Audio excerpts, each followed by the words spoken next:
Good afternoon. It is Thursday, April 21st. Skipped yesterday. After work, did the Bible study with John. It was fun. Easy enough evening. Now on to today. Today is the day of the D&D Direct. You know, Nintendo does their directs to give out news. Well, D&D's doing the same thing to give out some news on what's coming up. Exciting. It was at 11 my time this morning, so I had to try and avoid spoilers. Now, like, there's some stuff I know, like, they've already, obviously, like, a week ago, they bought D&D Beyond. They announced, like, yesterday, there was something about, like, using other properties, much like how they're coming out with, like, the Lord of the Rings set for Magic the Gathering next year. Like, then at some point they'll do other properties with D&D as a rule system, which is cool. I mean, like, I already do that. For example, I already have Lord of the Rings and D&D by another company. So, it's just that kind of thing, only I guess some stuff actually by Wizards. Like, hey, we want a piece of that pie. Makes sense, right? Tasty pie. And of course, we knew Spelljammer was confirmed from April 1st, but they did it on April 1st because they being cheeky. However, I know that is actually confirmed because D&D Beyond doesn't care about spoiler tags. They sent me an email, like, in the middle of the day that came up and, like, the first word is, like, Spelljammer. I'm like, come on, guys, I'm avoiding the news tab, I'm avoiding all that, and they're just trying to spoil it.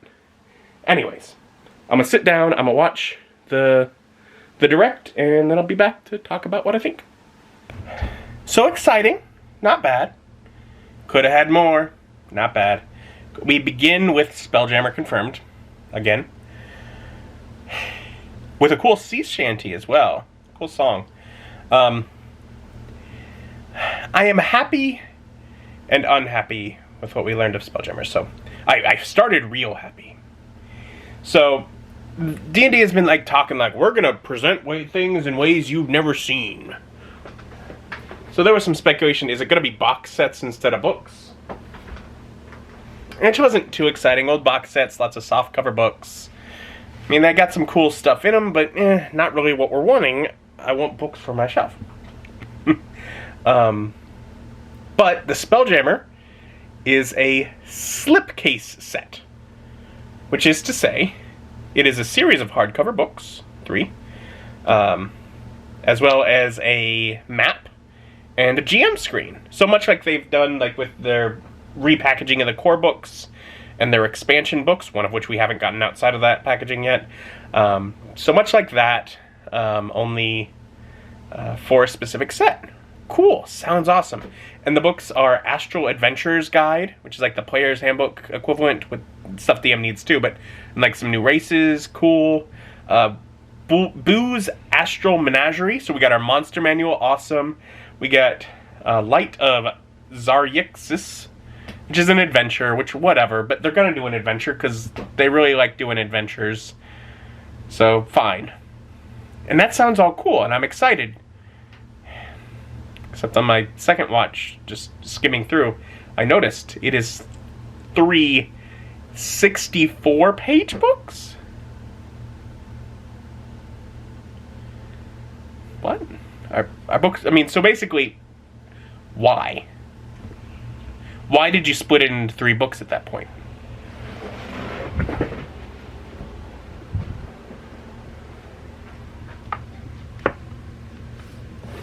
For example, Dungeon Master's Guide.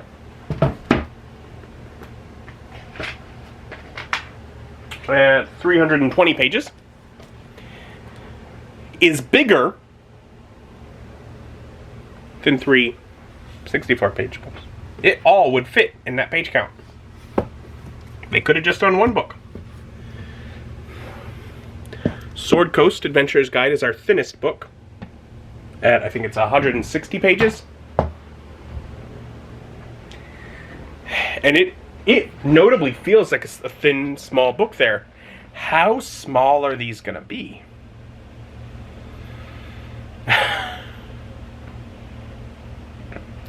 I don't... Why did they do 3 books if they're going to be smaller than 1 book?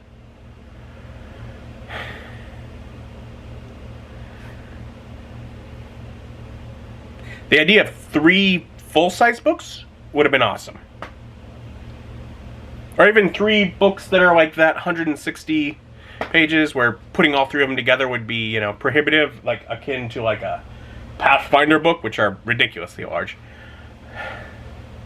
But 3 super tiny hardcover books? Why? I'll reserve judgment. I know it'll seem cool, but I'm like, why are we doing a bunch of tiny books? I don't. And then WizKids is doing miniatures to support it, which is awesome. And lots of cool stuff, whatever, weird stuff, because it's Spelljammer, so there's weird stuff. And then they say ship scale figures, so they have to do ship combat. So they have little bitty figures of the ships, and so that is particularly fun. So, Spelljammer Adventures in Space is coming out in August, and the WizKids set just says fall. We got some news on the D&D movie, which we were expecting. We got a title. Dungeons & Dragons Honor Among Thieves. Which first off seems a little weird, why not amongst? But they shortened it to Among Thieves. And then, it's less than a year away.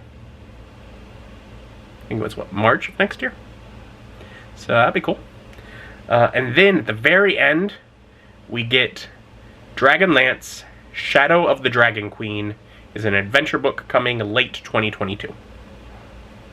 So it's just an adventure, but it's Dragonlance, so that'll be cool. Nick likes Dragonlance quite a bit, so cool to get stuff for that. But yeah.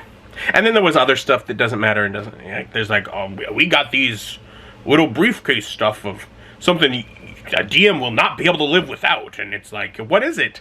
What can I not live without? And they're like, it's these little flat tokens that you can put whatever Klingon images of monsters on to use for representing monsters. I'm like, well, I'm glad you have an affordable option. I can live without that, though. I've upgraded a bit beyond that at this point. Great. Sales pitch of, oh, you'll never be able to do without this. I'm like, but I will. I mean, you know, I'd be fine to have it. But definitely not going to be a go-to option as I do 3D. And then they have the same thing for a little briefcase with little Klingons to go on a map of, you know, like, terrain. And I'm like, yeah. That's nice. Anyways.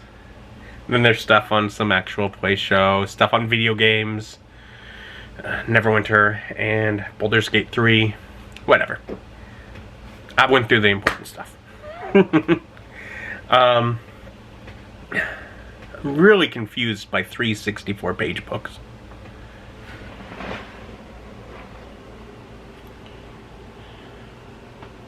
Did they just commission 3 cover arts and then weren't able to make enough material?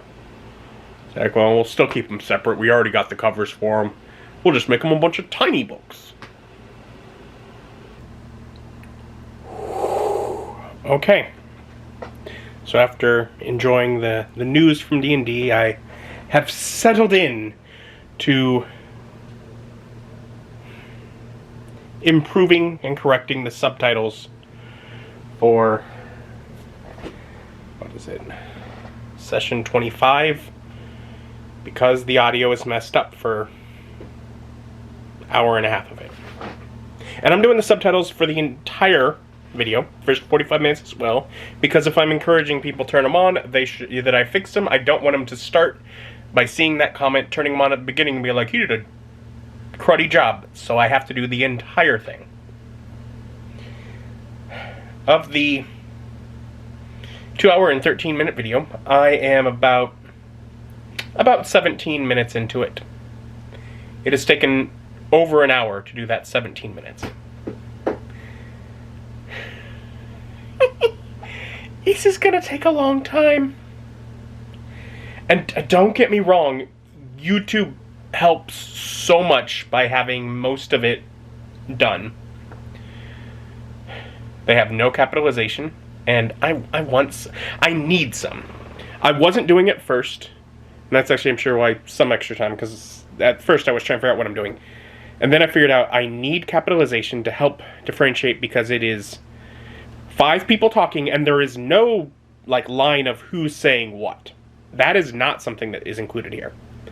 So, at least for differentiating, okay, new sentence and kind of thing, has to have capitalization. That means I might as well use it all the places it should be.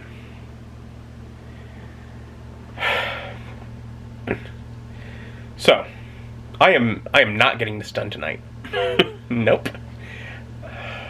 But this is the screen. This is the screen. I play the video over here. I have this block of text here. I have this timeline down here and as they play, the little subtitles show up here, and so I just see which block shows up when, and it's really good at getting them where they belong. Like because at times, like, there's ones where there's a whole sentence missing because we're all laughing, and I can hear Austin say something, but we're all laughing, and so the computer had no idea what was said, so it just put nothing there. Well, I can type up the sentence, and it knows, oh, that must be this part that I don't understand, and it puts it where it goes. So it's really good about that. And there's tools if it doesn't do it right where I can edit the timings manually, but I haven't needed to. But it is just so much work, because it's listen through it, figure out what is said, read through what is written, correct it, listen through it that it is correct.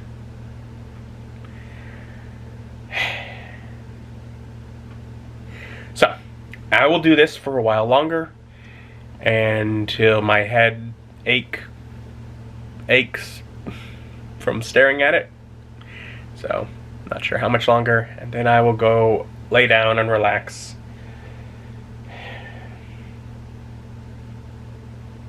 I have like a month to get it done, so that is the good news.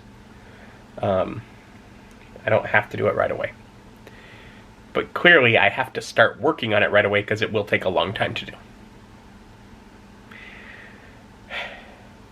But this is sad D&D news of D&D video. That's just rejoice in the D&D news of Spelljammer Confirmed, even if a bit of a weird product. And be happy for the day. Thank you for joining me. Join me as my journey continues. Bye.